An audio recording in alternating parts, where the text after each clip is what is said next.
kitchen. Oh, what you wanna do? Come mix it up with the stew. So tell me what you wanna do. Come mix it up with the stew. Yeah, come mix it up with the stew. Welcome, you're watching another wonderful episode of The Stew, and we're so happy that you are tuning in. Now, as always, let's get through the formalities. My name is Janae. And I'm Les, and we are very excited to welcome our guest co-host for today, Tonya Williams, marketing maven extraordinaire. Welcome. Thank you. Hello, hello. I absolutely love her slogan on WhatsApp, be yourself because everyone else is taken. Yep. Yes. That's true, that's true. Yep. Whimsical words from Dr. Seuss. Yes, Oh, I know, nice. right? Yeah. Nice. Well, talking about Dr. Seuss, we have a really, really intense conversation today. Not so much, but I think it's really intense. It's Yeah. about following your dreams. Yes. And we do have a special guest in studio today, and we're really going to dive in into fact. two. Yes, two special guests. I didn't want to bring up the second one yet because Okay. it's such a Extraordinary story. exactly. Yeah, okay. However, Yes. it's all about persons who have decided to follow their dreams Yes. no matter the obstacles. So Yes. today, ladies, we're just going to have a conversation about following your Yep. dreams. So Let's do there's it. something on my chest that I need to get out Okay. because you know, we all go through stuff, and I'm going through obstacles in my career and my life that, you know, can deter somebody from wanting to follow their dreams. Yeah. Has that ever happened to you guys? Oh, yeah, it's called life. Yeah. That's true. I Yeah. think, was it Prince that said, ladies and gentlemen, we're gathered here today to get through this thing called life. Before one of his songs. Yeah, I always love exactly. that. But yeah. And honestly, it could sometimes just be people even, you know, circumstances happen, those those bumps along the way, you know, that kind of give you a screech and halt. Yeah. But sometimes it's just people. It is just people. There's always a lesson before the blessing, right? Yeah. But what I've realized, though, about following your dreams and following your passion is you have to want it badly. You have to truly want it in your heart and soul and be absolutely determined not to let anything deter you. Correct. Because all of us at some point, yes, have gotten very close to that giving up stage. Yeah. But there has to be that little voice within you to say, keep on pushing, you can do it, so that you can see the bigger picture. But don't you think being a woman is, for me, I think, being a woman is really, really hard to follow your dreams?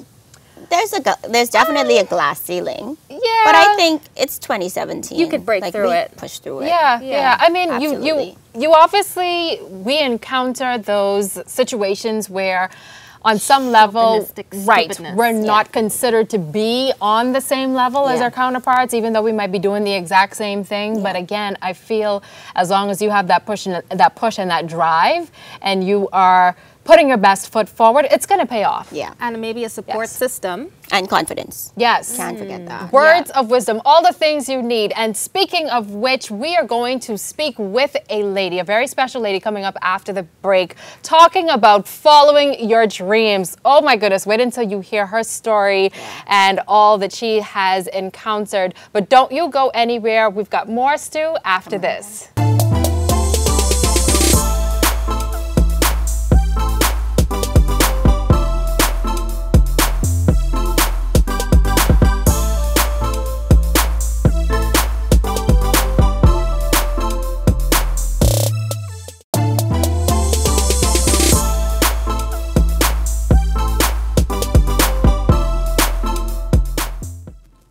We are so excited to have our next guest here at The Stew. Welcome back, and thank you for joining us. She is the creative director of the Madam Wokie clothing line, all the way from Sierra Leone. Please welcome Marianne Kaikai. Hi. Hello. Hi. Hi, how are you? Welcome. Hi. Same here. Hi. So, welcome to the Stew Couch. Thank you. You just premiered, well, you were just a part of the Bahamas Fashion Week, Week, the first inaugural event here in the Bahamas, came all the way from Africa. My goodness, tell us about this journey, not just, you know, traveling all the way across the seas to get here, but the journey to becoming Madame Wokie. It's hard, you know, being a designer in Africa, particularly Sierra Leone, with all its many challenges, but I enjoy doing it.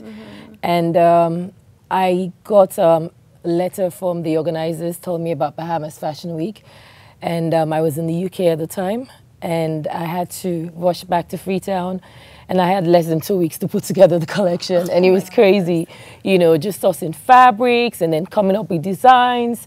It was just crazy, you know, working with my staff back home.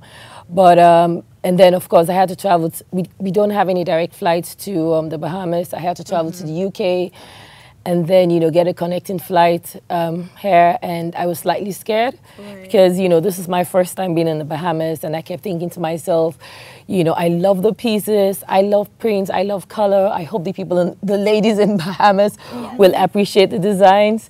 And so, you know, having the models on the runway, I was like really scared. I'm like, do they love this? Do they love this? And, you know, after we did the final walk, everybody was on their feet and clapping and stuff. And I'm like, okay, well, thank God we did something right. It's no secret that these prints, we call it, of course, the African print, has kind of blown up in the past 3 to 5 years, really. What for you was the inspiration behind, I mean, this isn't just African print to me. This is fireworks, lightning strikes. You know, this is a statement. So tell us about how the pattern came about, because this is all you. Yeah. Well, when I'm thinking of designs for collection or for clients, I think to myself, I want the women wearing the pieces to stand out. I want a Madame Wokie woman to walk into a room and everybody's staring at her. That's the first thing that comes to mind. And also, I want whenever I'm working on, you know, the creative process, I want designs that can work for different body shapes. That is like very important to me because, you know, we all don't have the same body shapes. Some people tend to be very skinny, others tend to be very curvy. So, you know, when working on the design process, I want something that can show off a woman's best feature. So that is, of course, how the design process comes along. And I love print. I love color. I love it when a woman wears our designs and, you know, everybody's like staring at them. So that is how, you know, the design process and the creativity comes along. And what are some of the obstacles you encountered when following your dream? Well, to start with, it was hard convincing my parents because I come from a family of academics, and you have a mom who's a nurse. My dad was a doctor. I had a grandfather who was a lawyer. And I'm the eldest of 4. I have 3 other siblings. 2 of them at an early stage knew that they wanted to, you know, to work. And I had a younger sister who knew she wanted to be a human rights lawyer. I had another sister who, of course, knew she wanted to be a lawyer. And then I had a brother who knew he wanted to work in finance. And then you have me, the designer. And, you know, my parents were not like, you know, designer. They were like, listen, you want to be a tailor. Like, are you okay? And they had like, you know, we gave you the best education money can buy. And what is wrong with you? So it was really hard convincing them that, you know, this was my path. This is what I wanted to do. And so, you know, one of the things that my mom kept saying to me, she was like, you know, just go to college, get a good education, and we'll support you. And so that was what I did. And when I graduated from college, she felt, you know, she kept talking to me. She's like, are you sure this is really what you want to do? Why don't you just, you know, get some kind of work experience, work in the bank, or just work somewhere, and then, you know, you can follow your dreams. And I'm like, no, this is what I want to do. Amazing. And so I think we took part in a lot of fashion shows. I think the event that we did fashion for development at the UN. And of course, we got a feature on the Guardian newspaper in London. We got a feature on Vogue Italia, and then they were like, okay, well, she must be onto something. I think, you know, I think for me, that was like, you know, my big break. That was when they actually decided that, okay, she must be onto something. She's not just like a regular tailor back home. Exactly. And now look at you. We are each showcasing one of your fabulous pieces. We are so like, happy. my dreams have taken me like so many different places. I've met with so many different people that I never thought I would have met.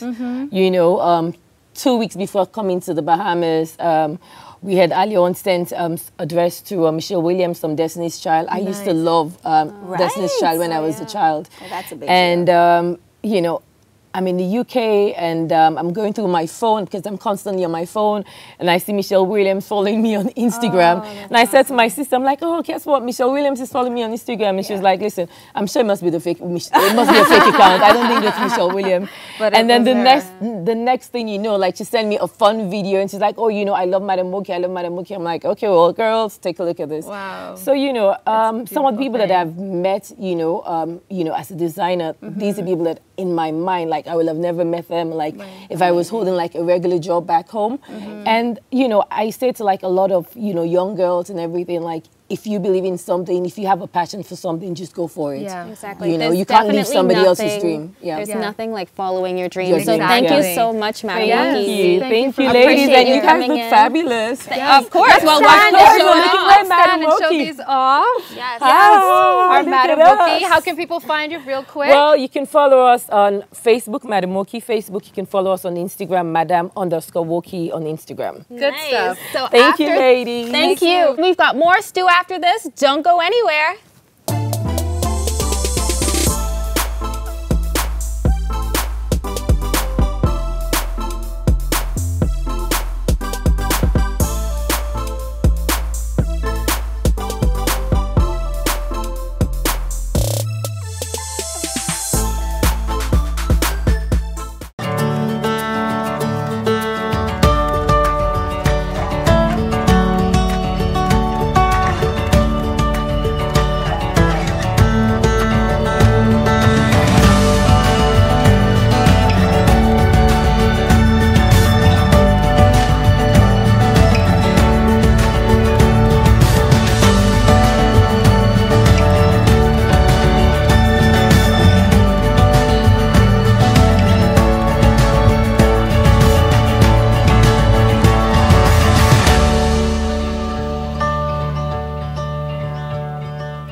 This design tip is brought to you by Sherwin-Williams.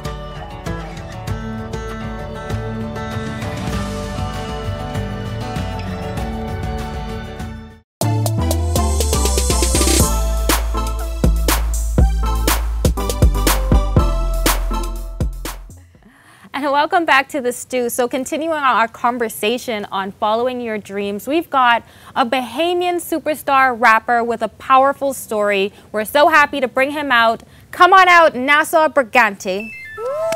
With my accent. Hello, hello.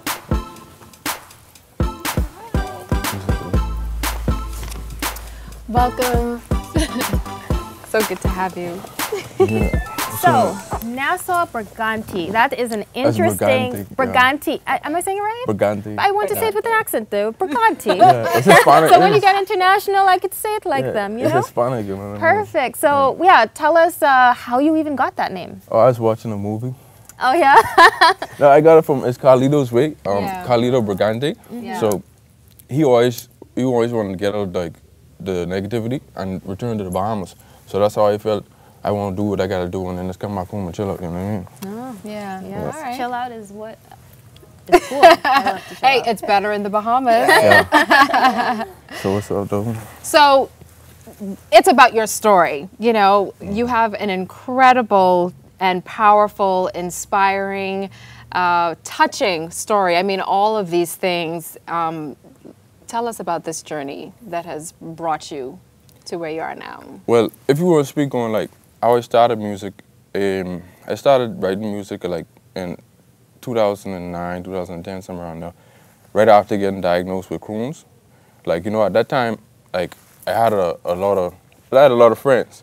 But then when you get illnesses and people, you have to continuously need people, then you see who is who. Yeah. So I didn't have the people who was with me at first.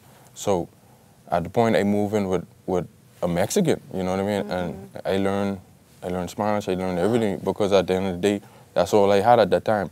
And when I moved in with him, come to find out, you know, he was going through his own issues, addicted to drugs and stuff like that. So he was hard on that stuff. So he was all like, I do. And I was in the hospital bed, can't even get a clean pair of clothes to wear. Man. All my friends in school, they ain't never come. Yeah. But guess what? The man addicted to the drugs and going through this, he come and make sure I was straight. Wow. You know what I mean? So that teach me about never judging nobody, you know? Yeah. There's definitely something in life when people that actually can relate and be a part of kind of this, I guess, relation. You know, when things are going good, people tend to forget that there's actually bad. But you channeled that into rap. So tell us about kind of your inspiration for writing at this point. Yeah, it's like that because croons just give you that abdominal pain, man. I used to be in so much pain for such a long time. So I used to be in a room because I wasn't used to like the symptoms that come with it. I wasn't used to it, so like I stay away from everybody because I had so much things going on. So I had so much to say, and I was going through so much hurt from people leaving me and all this stuff. So I started writing the music. You feel what I'm saying? Right. And I didn't have the finances to do these things, so I slowly couldn't afford to go to the studio. So I like write my music and buy equipment each day. Each day I may buy the mic. Next day I may buy the audio interface. Awesome. Yeah. And then I had my own home studio. You feel what I'm saying? So why was World Star Hip Hop the platform you chose? Because it was like, yo, you gonna do this or you gonna do it? Right. You gonna do it? Yeah. You know what I mean? Like it was at a point where after school and I was like, yo, if this is what we gonna do, let's put it out the world, see what they say. So I put the song that I feel like I was ready to put out there. Right. Because I was speaking from the heart right there. And then it started like I write music like it's just coming from me, you know? Yeah, yeah. So I said, listen, let's put this out. And what was the response like? Oh, DJ K-Slate, like he's one of the most legendary DJs in New York. Like he hit me up, his manager hit me up, and then I went over there. It was Eminem's Shade 45 station, and this is like the first time I was on the radio. Like I come from like in the room to over there, correct. So it's like, you know, I was like, what? And then I walk in Manhattan and going up there and signing the wall next to Lady Gaga and everybody. I was like, wow, this is amazing, you know. Wow, what was it like being interviewed by Eminem's satellite station? I was nervous, but it was a huge opportunity for me, and I capitalized, you know. Yeah. Before we go, let's talk about some of the obstacles that you have faced, because the conversation today has been about pushing through these obstacles that we all encounter and following your dreams. But yes, Crohn's disease, your brother had Crohn's disease, you flunked out of COB at the time of COB, but yet you managed to go to college in Canada, Atlanta, and then you got a diagnosis about yourself, your mom, you found out had Alzheimer's, and you had a friend pass away.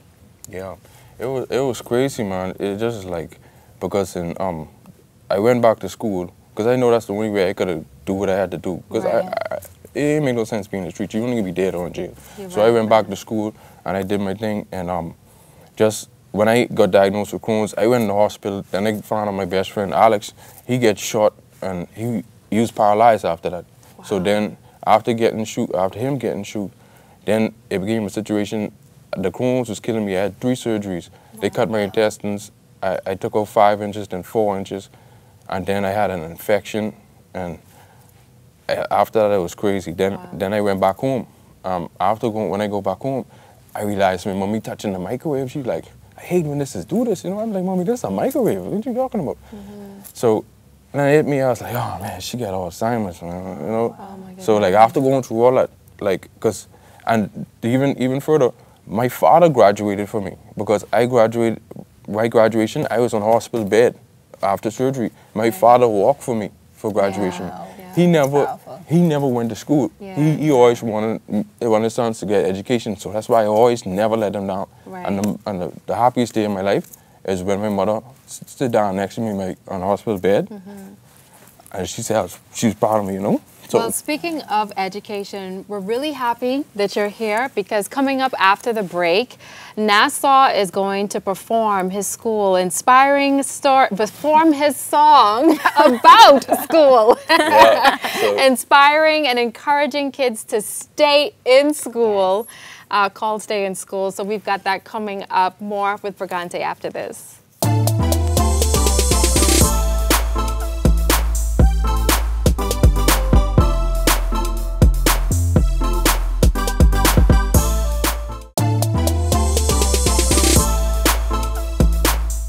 Welcome back to the stew, ladies and gentlemen, Nassaw Brigante. You should stay in school, won't get rich and get famous. Then you should stay in school, wanna ball just like Buddy. Then you should stay in school, wanna rap just like Nassaw. Then you should stay in school. Say, little man, clean you hard, so you drop right out of school. Now you lost and you broke and you don't know what to do. If you stayed, you be paid, get a job right out of school. Yeah, I graduated twice, cause Nassaw ain't no fool. Look, high school and the college, yeah, I done paid my dues. Getting paid from my knowledge, plus my neck be filled with jewels. Yeah, you get it out the streets, but I make more than you. How you got a 9 to 5 and I'm making more than you? Lord, barely graduated, so I didn't make a dime. Working hard every day, seemed like I was wasting time. All my friends went to school while I was wasting time. Now they making all the money while I be making dimes. Look, some friends sold the drugs, but that ain't cool to me. Yeah, they had the cars and girls, plus they had the jewelry. Yeah, their money coming fast, but that ain't moving me, cause I'm trying to stay alive, don't want nobody shooting me. Lord, I might just get a degree, I might just get off the streets, I might just open a store, work hard and open some more, get rich or living in poor. Listen to fakes, talking like they win the race. Rappers be faking and fake, really some fools, tell you to pick up the tool. Do that your life you gon' lose. I'm the hottest in the streets, know you probably heard of me. I applied what I learned, how you think you heard of me? You can't do it without school, and that's just honesty. How you make $1 million, you can't count past 33. Then you hard, so you drop right out of school. Now you lost and you broke and you don't know what to do. If you stay, you be paid, get a job right out of school. Now I graduated twice, cause Nassaw ain't no fool. Stay in school, huh? You paid your dues, Nassaw Brigante. Thank you so much for being here today, and thank you for sharing that powerful and incredible life story of yours. Thank you. You've been watching The Stew. Of course, we are all throughout social media. ILTVstudios.com is our website. Follow us on Facebook, Instagram, and YouTube, and catch up on all that you have missed. We will see you next time. Thanks for watching. When the vibe is right.